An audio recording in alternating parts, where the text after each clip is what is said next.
Hey everybody, Gina DeLuca here. All right, I'm all geared up for another day of pouring. Today's colors, we have Aqua Green by Artist Loft, Phthalo Blue from Artist Loft, and Old Gold, also Artist Loft. First I'm going to do a flip cup. The lovely and gracious moderator of my group, Go Make Some Art, Sarah Mack, has been using Hask Argan Oil for cells, for silicone. The coconut milk hair serum works really, really well, but the cleanup is a nightmare. And she swears by this stuff being easy to clean, so I'm going to give it a shot. Alright, so let's see. I guess let's just get our flip cup ready. And I have mixed just 1 drop of the argan oil in each of these cups.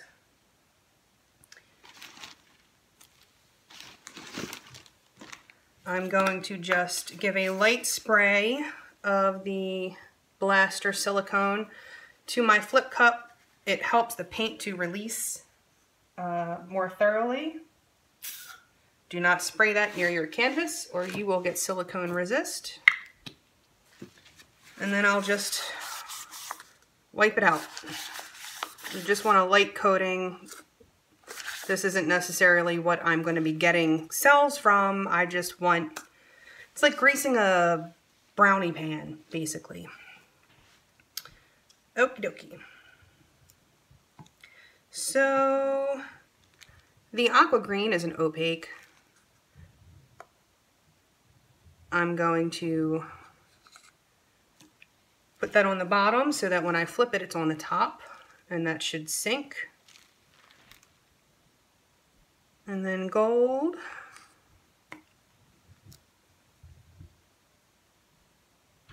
And the blue, which appears to have thickened up just a hair on me. Dang it. And repeat. This canvas is a 10 by 10. That would require like 3.5 ounces of paint-ish. This is a 3-ounce cup, but I'm going to lay down a base coat of the aqua green, so that will help with the coverage.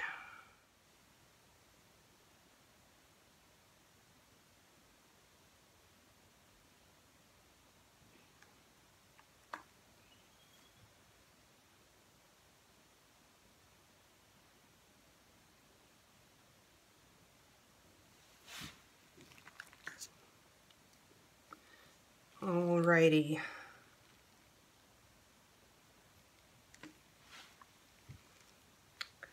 And I think this time I will do the little X in there. So I just a little X. And let's lay down a bit of a base coat.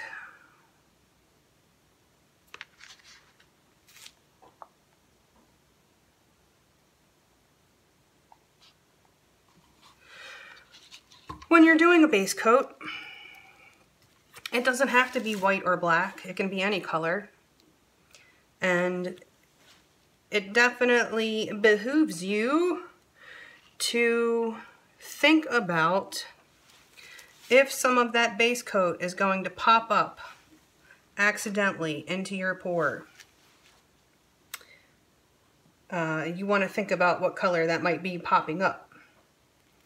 So white is a good color for a base coat because it gives a light background, a neutral light background for your paints.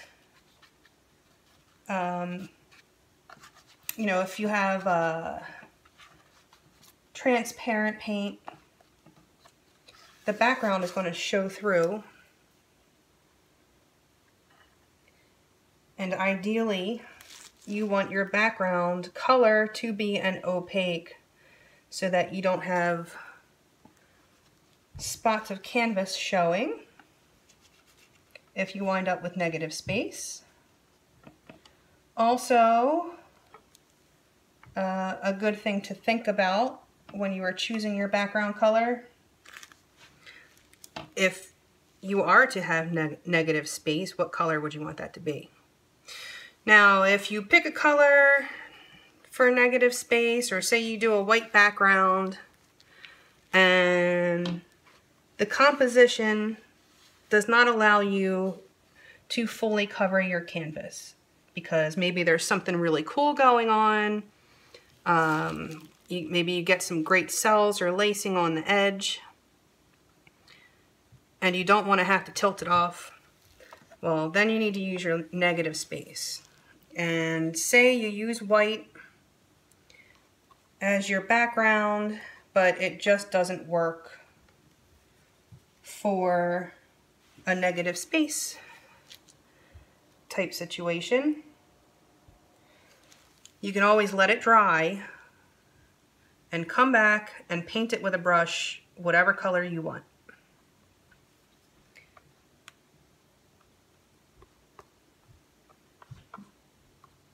Do not sacrifice your composition for coverage, because you can always come back and cover it later with a negative space color. And also, if you are not using a straight color,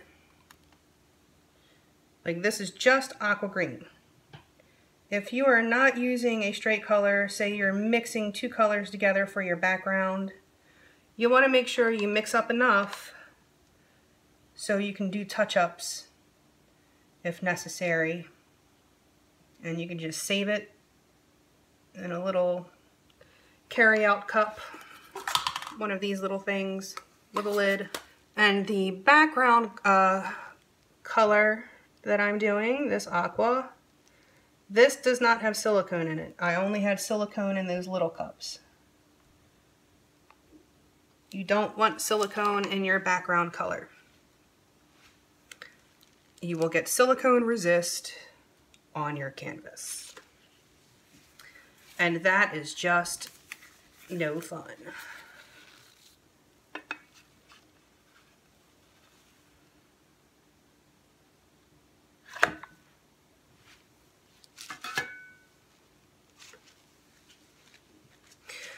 Gonna let this sit for a minute. Gonna let the paint settle. And also, when you're doing a flip cup, you want to make sure that your cup is close to the size that you need. You don't want to put 3 ounces of paint in one of these cups. And because what happens is, by the time the paint goes from the bottom, slides down the sides and hits your canvas, it's already mixed. You'll have mud. For cells, you need layers of paint. And if it's already mixed, by the time it hits your canvas, you don't get layers. Alrighty. Now for the big reveal.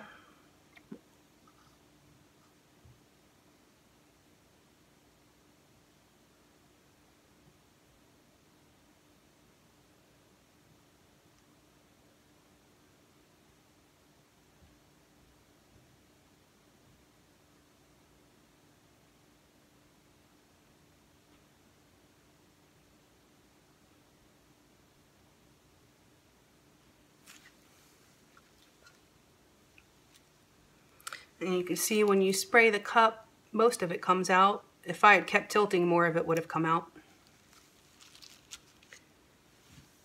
All right, well, that's some nice cell action for not having torched it yet. Looks like my canvas is tilting to one side even though I leveled it.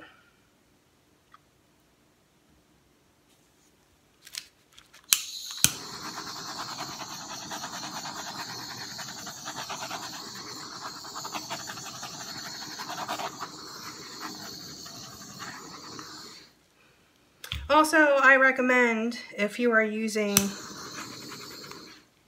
a background color that is not one of the colors in your pour, that you pop the bubbles before you pour, or it will cause that background paint to rise to the top. The bubble will come up and it brings paint with it.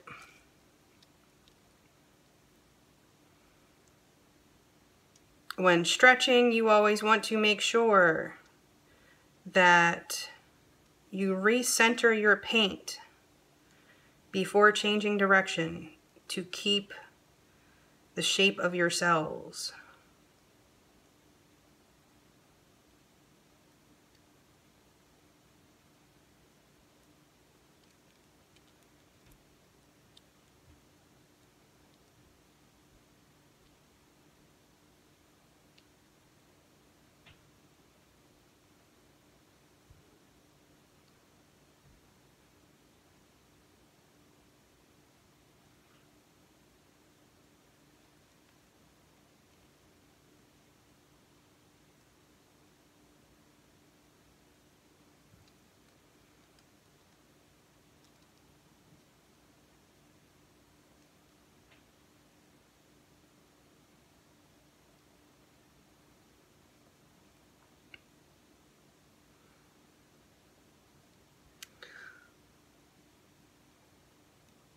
That's still a good bit of paint on there.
See a couple of spots here, some silicone spots.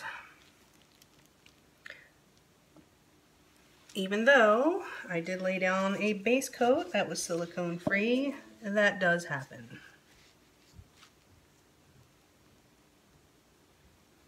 And you can just touch them up as needed.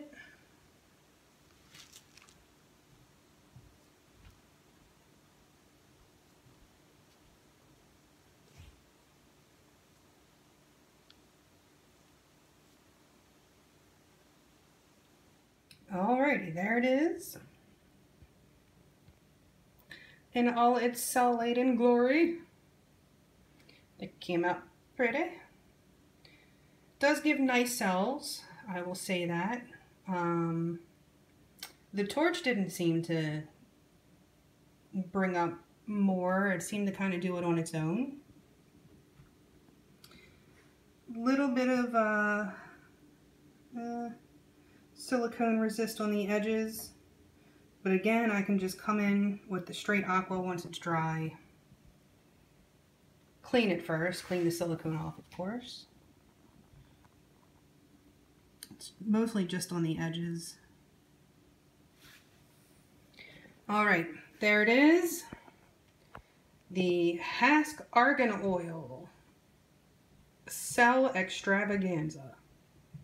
Thank you so much for watching. Please like and share and subscribe and all that good stuff.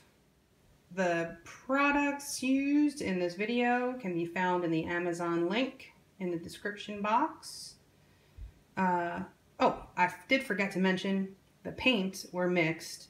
2 parts Floetrol, 1 part paint, and then my 10% Floetrol, 90% water mixture to get consistency that I wanted, which was warm honey for this piece. And yeah, that's it. Okay. Have a beautiful day, y'all. Go make some art.